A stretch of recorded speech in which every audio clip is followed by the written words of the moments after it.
President Muhammadu Buhari and Vice President Yemi Osibanjo will publicly receive shots of the AstraZeneca COVID-19 vaccines on Saturday. Hi, welcome to What's Happening. These are the top 10 stories now. At number 10, the governor of Zampara State, Bello Matawale, says he's ready to resign if that will end insecurity in the state. He said this on Channels Television's Politics Today program on Wednesday while responding to questions on the abduction of the schoolgirls in Jankebe by bandits last week. Speaking on the decision of the federal government to ban flights in the state, the governor said he had no issue with the no-fly zone declared by the federal government, but that the Security Council should have invited him before making some decisions. He also clarified that the flight ban is not the same as declaring a state of emergency.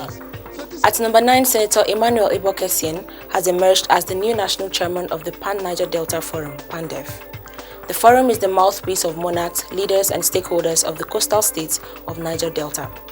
Essien, who is from Akwa Ibom State, succeeds the former national chairman and ex-military administrator of Akwa Ibom State, late Idon Isitnka, who died of COVID-19 complications in 2020.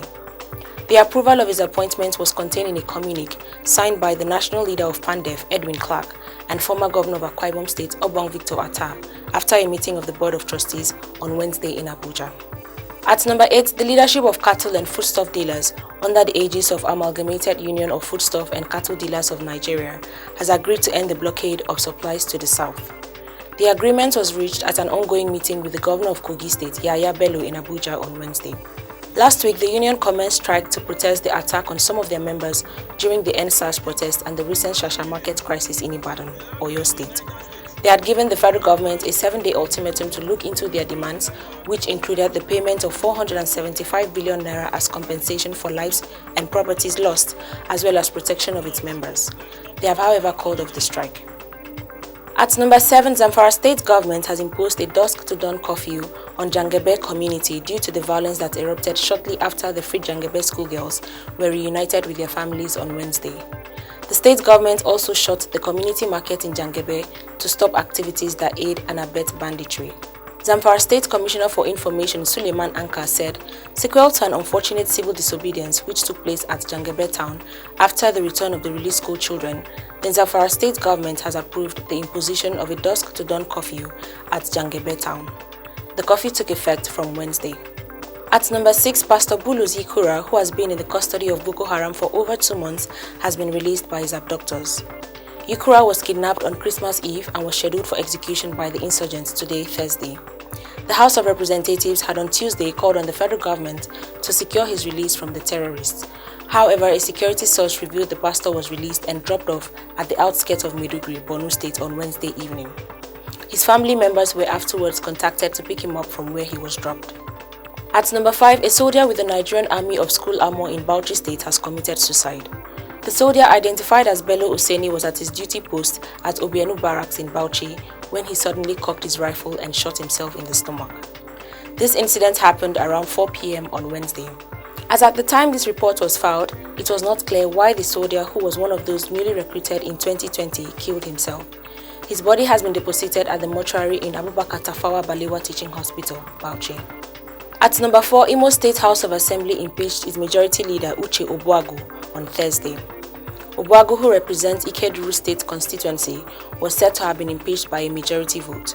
The lawmaker had defected to the All Progressives Congress from the People's Democratic Party shortly after Emeka Ihedioha was removed as governor of Imo State in January 2020 by the Supreme Court.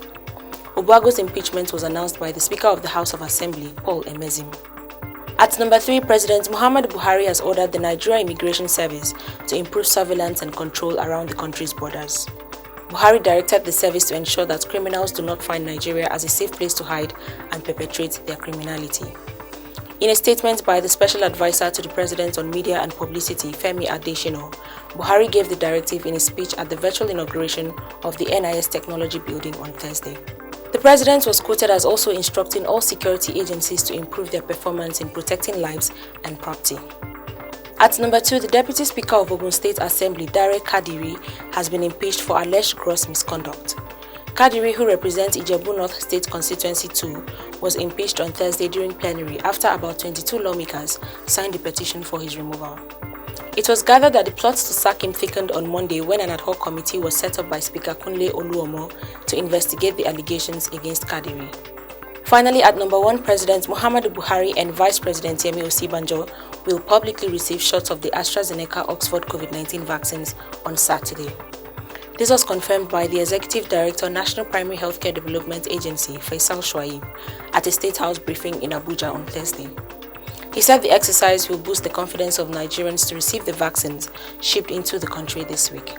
Part of Shuaib's statement says, the plan is to vaccinate Mr. President, Mr. Vice President and strategic leaders on Saturday. Again, we are hopeful that when Nigerians see leaders like Mr. President and Mr. Vice President take the vaccines, it will increase the confidence around the safety of the vaccines.